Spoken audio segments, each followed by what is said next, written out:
of the common themes that I see. In order to make GIS relevant, you first need to map out your area of operations. And then you pour on top of it your data and the information that you need that is important for your daily operations. And then subsequently, you need to share this out to a larger audience, whether they're in the office or out in the field.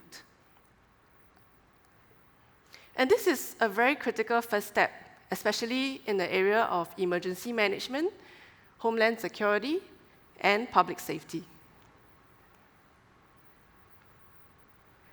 Because that gives you a common ground and source of truth on which you can make better decisions. The base map and imagery content that you need to buy gives you that geographical context to show you the extent of your operations, like your street network, your topography, and satellite imagery for your base map. And then you add on top other base data that gives you information about your terrain, like what we see for SCDF, right, and the rest of the infrastructure. And that gives you that understanding of the surrounding for you to plan and respond to the incidents. And then building on top of it, that's where you put on your operational data.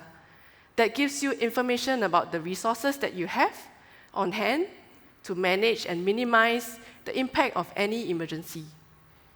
And you add on top the live data coming in from your IoT devices, like your weather sensors and your camera feeds. They provide you real-time information that you need to advance to the next course of action. The challenges that you face in emergency management agencies are no different from most other organizations. So data forms the foundation on which you do your analysis, and you communicate insights and make important decisions. So the ability to pull in data coming in from multiple different sources and quickly overlay on top of your existing data gives you that additional context that you can draw upon for your decision making. Many processes are still performed on pen and paper. Drawing of operational plans on whiteboards, which are cumbersome to bring around. While it may still work, it is not a scalable solution. And with smartphones, you can easily snap pictures of floor plans that you need for your operations. But while you're able to still share that out, it still remains challenging to communicate changes and to keep track of the different versions that you have of that information. So being able to capture, to manage, to update and to share that information out to different groups of users who are using different devices to access data remains that key to building efficiencies in any business process.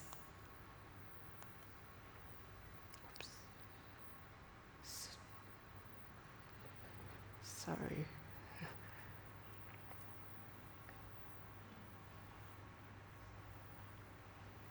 It is also that first step in the life cycle that we see here of emergency management, the preparedness stage. And that's where your data can create plans to respond to different types of emergencies. And the tools are available for you to do impact analysis of various different scenarios. It is also where responders are trained through exercises to better familiarize themselves with the different response procedures. This then forms the base for the next step, where mitigation actions can be assessed and plans can be made. Now, these first two stages are important, and the combination of them will make it easier for you to respond to any emergency situation.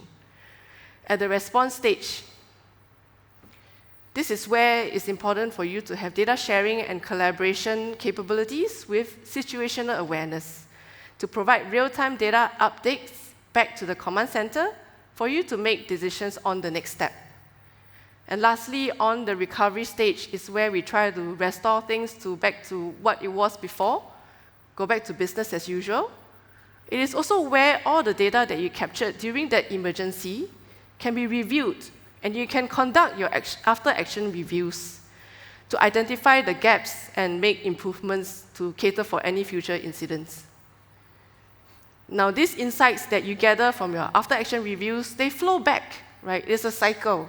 They flow back to the preparedness stage so that you can make better plans, get your responders better trained to react faster to future incidents.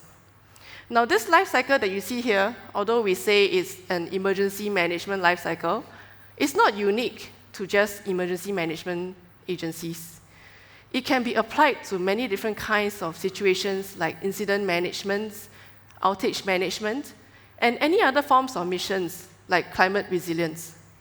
Now, to better illustrate this and to help you to experience that full life cycle, I'm going to now hand over to Shin and Abel, who would showcase how an emergency response agency would use our tools to equip their responders in diffusing a public safety scenario. Thanks, Sharon. So as the emergency response agencies, we need to constantly be aware of what is happening on ground so that we can respond quickly to any incidents. This is why we have built an incident reporting and monitoring system. This system allows any members of the public or our security personnel on the ground to report incidents that they see using just their mobile phones. For example, if a member of public notices an incident that is happening around them, they can quickly whip out their phones to submit a report. They will be prompted to fill in the key details of the incident, such as the date, time, and location of the incident. They can choose to either type in the address or select the location on the map. They will also be prompted to indicate the type of incident, as well as include a short description to help explain the situation to the emergency responders. And lastly, they can also choose to attach photos of the incident site so as to give better context of what is happening on the ground to the responders.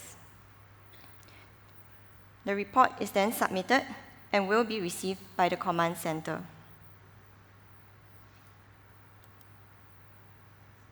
Back at the command center, our staff can look at these dashboards to see the incidents island-wide on the map. With the map view showing the location of incidents, we can better plan for the deployment of our responders based on the type of incident and who is located nearest to it. The panel on the right shows the full list of incidents, with the most recent one on top. And at the top of the list, we can see the incident that was just being submitted. By clicking on it, it zooms to the location on the map, and we can see the detailed information as well as the photos attached. The dashboard can be filtered by the type of incidents. For instance, our firefighting crew will be interested in monitoring only the location of fires, so we can filter it as such. When we apply a filter, the list, the map icons, as well as the incident counters on the left panel will change interactively. We can also filter the dashboard by the incident dates so that we can identify any temporal trends in the incidents that are reported. For example, we can filter the incidents that happen in a given month. This will be particularly useful for reporting purposes. We can also choose to filter by today so that operations staff can focus on only the new incidents that are coming in. The dashboard refreshes itself constantly, and the new reports will be synchronized automatically. So it seems like we have quite a peaceful-looking day today. And I think you have now just jinxed it, because we see that someone has just sent in a report of a suspicious-looking article. And by clicking on it, we notice that it is happening at a 2-story building at South Beach. The photo also tells us what to expect. As we know that there is a large-scale event happening at the location today, we will now need to quickly alert the operations center so that they can dispatch the first responders to attend to this situation. I guess it's not such a peaceful day after all. Let's see how the ops manager at the command center handles this situation. So upon receiving this information, the command center gets right into the action. So we switch from our incident dashboard to our mission manager. The command center can see at a glance where the nearest responders are to the incident location and dispatch them to South Beach. A task can be created to tell responders of a suspicious article, take in our location, which was passed down by our command center, assign responders, give responders a report template to fill in to update on the situation. And we will also add in a task description, which will indicate that a suspicious article has been reported and task the responders to investigate further. The ops manager can also indicate that it is a high priority task and they should attend to it immediately.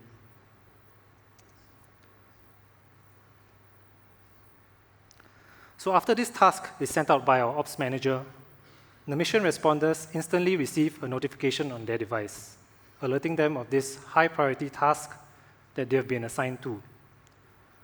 Tapping to view the task details, they see that there is a suspicious bag found at South Beach, and they have to investigate it immediately. Finally, they acknowledge the task by updating the status to in progress so that the command team is aware.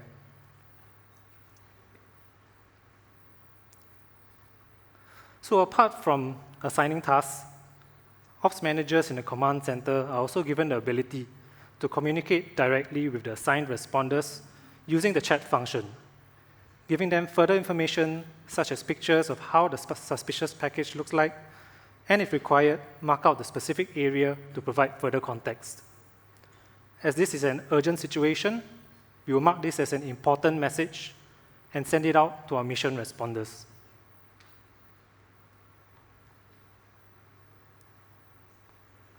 Going back to our responder view, we see the notification of the picture that was sent by the command center of the suspicious bag found at South Beach.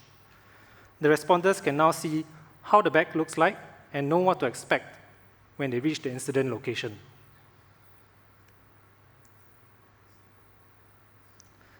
So we see now both our mission responders are making their way to the incident location at South Beach, giving updates along the way using the chat functionality on their devices. The command center can both see the locations of the mission responders on the map and also receive real-time updates on the ground as the mission progresses.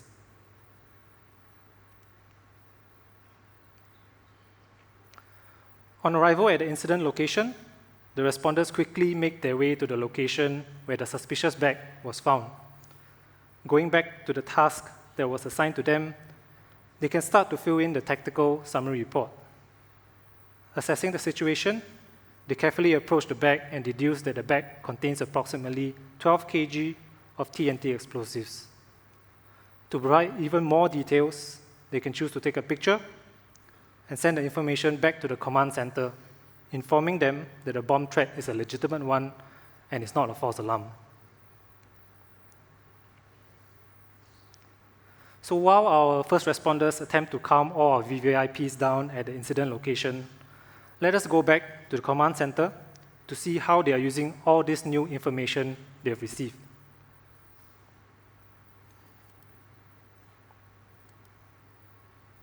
So now that the bomb threat has been confirmed by our first responders, we need to find out which areas the bomb would potentially impact so that we can plan our evacuation procedures.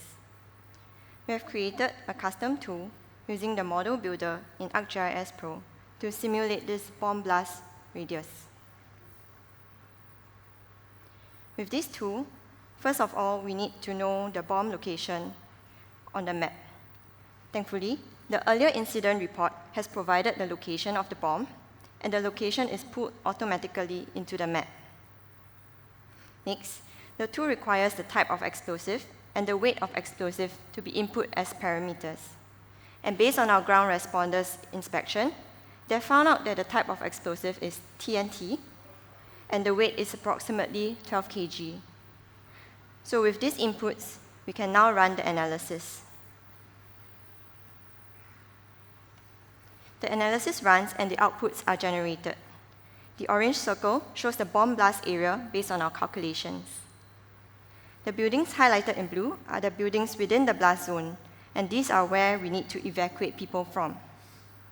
We can also see the list of buildings which are affected.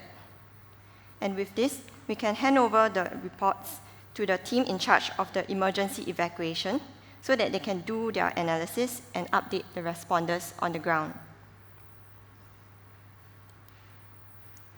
Next, we will step into the role of an analyst helping to plan the evacuation mission. But before we look at how we use the latest data to update existing evacuation plans, let's see what we had earlier done to prepare for this event. As mentioned, there is an important event happening at the South Beach today, and prior to the event, the organizers had gotten our agency's help to simulate the evacuation paths from various parts of the building as part of their event contingency planning. In particular, they have informed us that a group of VVIPs will be having a networking session at the hotel's business center at level 2. To support the contingency planning, we digitized the floor plan of the event venue, and we built an indoor routing network using the Indoors toolbox in ArcGIS Pro. We started off by digitizing the floor plans from CAD format into a 2D floor-aware map. This building has 2 floors, and we are able to toggle between each floor. We then converted the 2D map into a 3D one for better visualization of the routes and spaces. The different spaces on level 2 are marked out.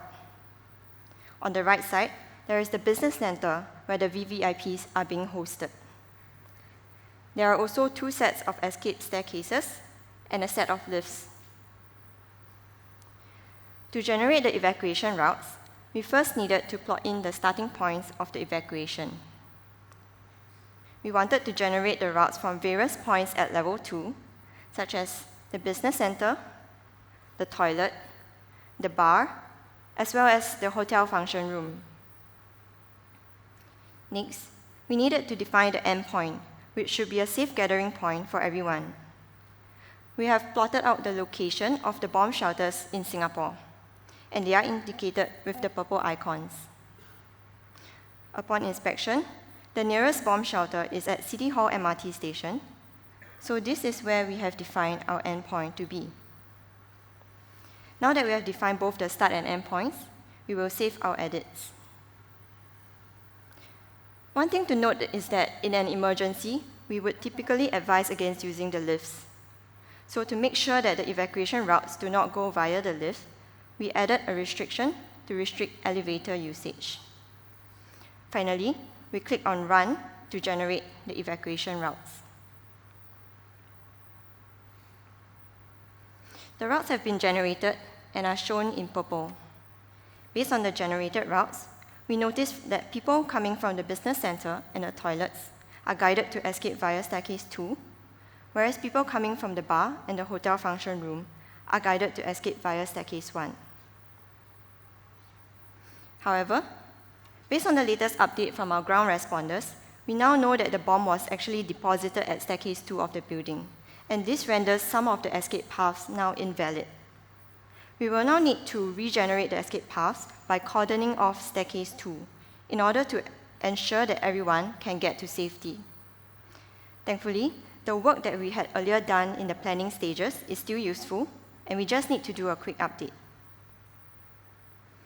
To do so, we need to digitize a barrier over the staircase 2 where the bomb is located.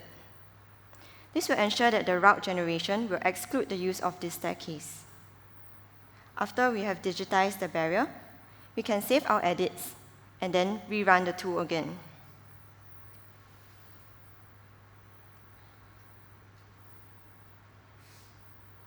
Now, we can see that the evacuation routes have been updated. In particular, if we look at the escape route coming from the business center, we see that the new evacuation path has been changed to take staircase 1 instead of staircase 2, and this is to avoid the bomb. We can now quickly send this updated information over to our ops manager so that the responders can help to escort the VVIPs out safely.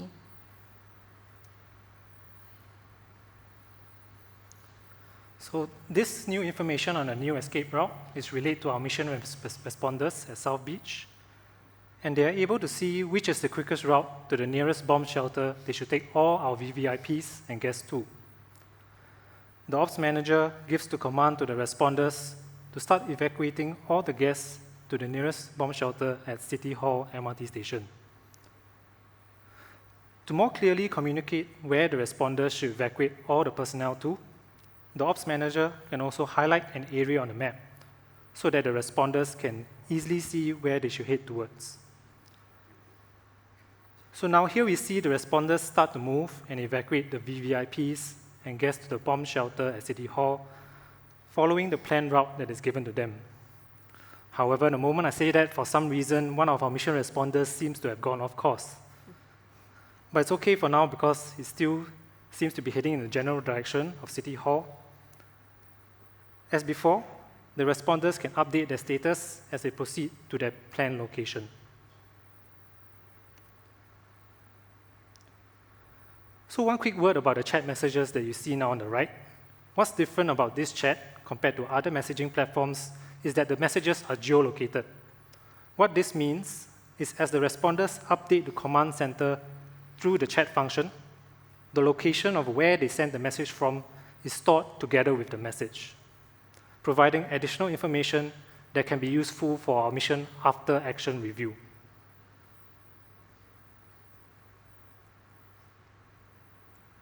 Moving back to our story, once all the people in South Beach have been safely evacuated, the bomb safely neutralized and disposed of, we can start to make preparations for our after-action review. So first thing we want to do is to clean out our map. We can remove the red circle. It has already achieved its purpose, which was to highlight to our first responders where they should evacuate to. Then we also have our task, which we sent out earlier for responders to investigate a suspected bomb at South Beach. We can go into the task and update the status of the task from in progress to completed.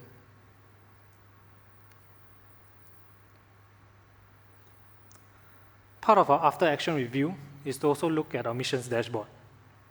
We can see information such as the responder's last known location, tactical summary reports sent, details of the tasks that were assigned, and also all the chat logs, which tells us what time the message was sent, who sent it, and the content of the message.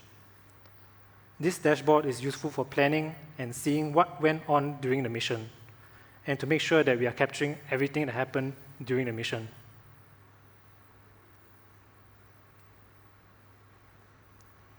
So we can also present our AAR in a story map, where the mission can be replayed in a narrative brief by combining text, video, and interactive maps. It can also be used for reviewing the events that occurred during the mission for operational transparency, helping to answer questions such as, how long did the first responders take to respond to the situation? Were they communicating effectively during the mission? Or did they perform their roles and responsibilities correctly? Did they deviate from the planned evacuation route, and if they did, why did they do so? Having all this information will allow the commanders to investigate in more detail and assess their current workflows, evaluate if any changes need to be made to their current emergency response procedures, enabling them to better prepare for the next incident that occurs. Back to you, Sharon. Thank you. Wow, aren't you glad we don't have to evacuate today? I'm really glad. The Chinese has a saying, 不怕一万，只怕万一. So what that means is this. That means that we never know what kind of emergencies we might face. But as long as we take precautions and we are well prepared, I think we can mitigate and manage most emergency situations. So what you just saw earlier was how quickly we can restore normalcy, as quick actions can be taken to evacuate public away from the danger zone, and we are also able to monitor the progress of how we are going to defuse that situation. And we can also take very effective after-action reviews because the data has been captured with the location details that is tied to every single piece of that information. And we can do all that because we were well prepared. With all the relevant geographical contexts with all the geographical context and the data to create those interactive plans, and you can train your responders with hypothetical situations to help them get better prepared and to respond more effectively to different kinds of situations. You also saw how we could create mitigation plans, like evacuation routes. They can be drawn out with a good understanding of your indoor floor plan in your area of operations, and the ability for us to be able to connect to a public-facing app that enables that real-time access to suspicious activity reports also helps in this situation. And during the response to the incident, that's, I think, the most important part of where the software comes in. We saw how the system allowed us to notify the closest responders on the ground through their mobile devices so that they can make their way to investigate that suspicious baggage. The common map that is shared between the command center and the responder allowed them to communicate effectively and to be able to quickly navigate to that point. And through that same mobile device, they are also able to capture the updates and send that back to the command center. So with more information on hand, the command center then can make better decisions. They could analyze the impact of the potential impact area, and then to identify which members of the public needs to be evacuated. And we can even generate that alternate evacuation route. Knowing where the risk is, we could quickly update our evacuation routes and route our VVIPs to safety. And we can even extend this to use the same map to communicate out to the general public and media if there is a need to do so. The technology that was employed to ensure that the event runs smoothly has enabled us to be more agile in critical situations. And it provided that end-to-end visibility that helps us in our operations. Now we're going to dive a little bit deeper into the technology that made this all happen. I'm going to get more techy now. So we start off first with the ArcGIS mission, one of the applications in the ArcGIS suite, which provides us with that centralized platform that we can plan, coordinate, and also to track our missions. And because this system is centralized, all the data that you put in during the planning stage, you would be able to use them during the execution stage. And it gives you that single source of truth that all members of your team would be able to access. Now, we have also showcased different applications that are web and mobile components, and they are accessible via a device that is suited for your mission's responder. So that every mission persona within your mission, everyone involved in that mission can either contribute information or to access the most up-to-date information of the operations.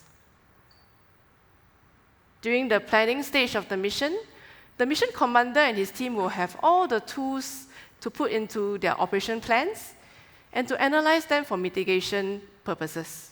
It uses that same tool to conduct after-action reviews with the team.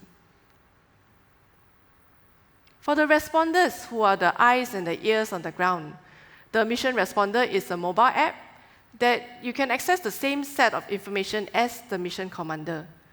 And they can effectively connect with other responders on the ground with real-time information and be able to receive tasks from the command center. So as Abel rightly pointed out earlier, what is most unique about the mission responder is the geo-chatting function, which allows that message to be geo-coded with a location information. And all these activities are recorded and reported with its geospatial reference, providing better visibility.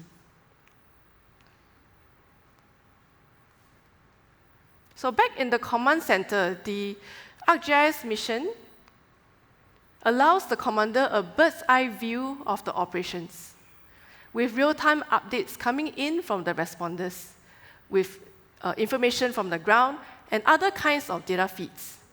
It provides that updated status report on the situation on the ground so that the commander can react to the changing circumstances and make informed decisions.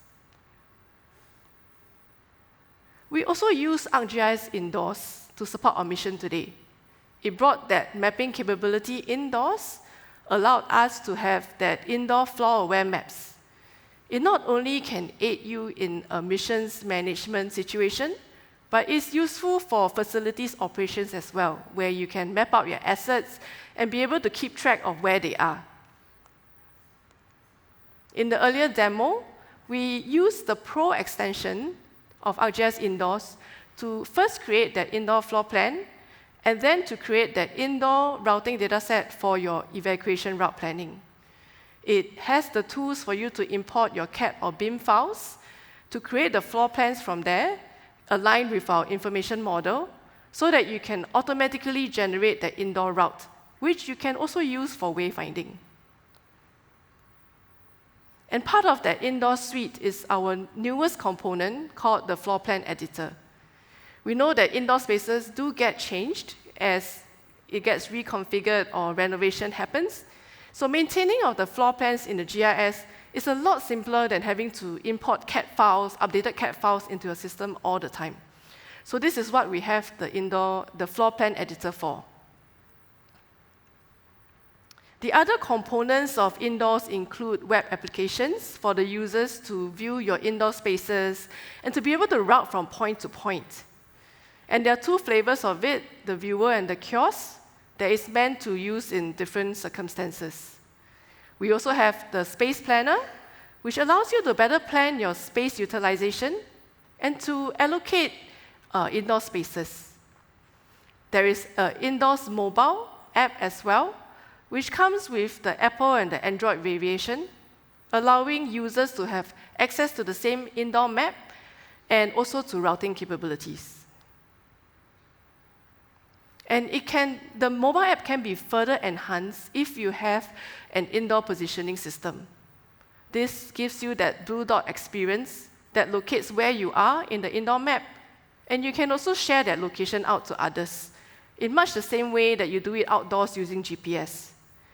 And this will make wayfinding and capturing of indoor location data a lot more seamless and convenient. The dashboard was also a very important component, which allowed command and control of the operations by providing real-time data captured by the officers on the ground back to the command center. It enabled the communication of very critical information on one single screen, right, giving you the key information that's necessary to make informed decisions.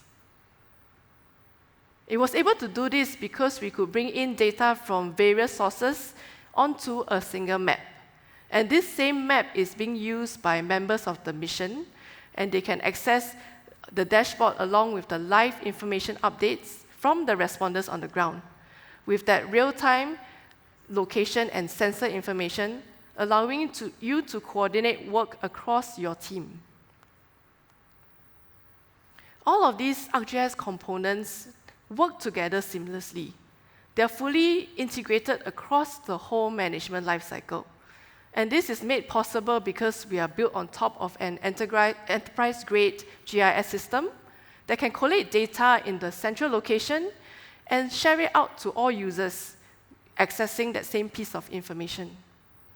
It is built on technology that is powered by configurable apps, which minimizes the amount of customizations that you need to create a map, and also reduces the time required to spin up a system so that your mission's planning and your execution can be more accessible and agile. Now, to round off, we've summarized a few key takeaways from our live demo today. If there's 3 things that I hope you can remember, this is it.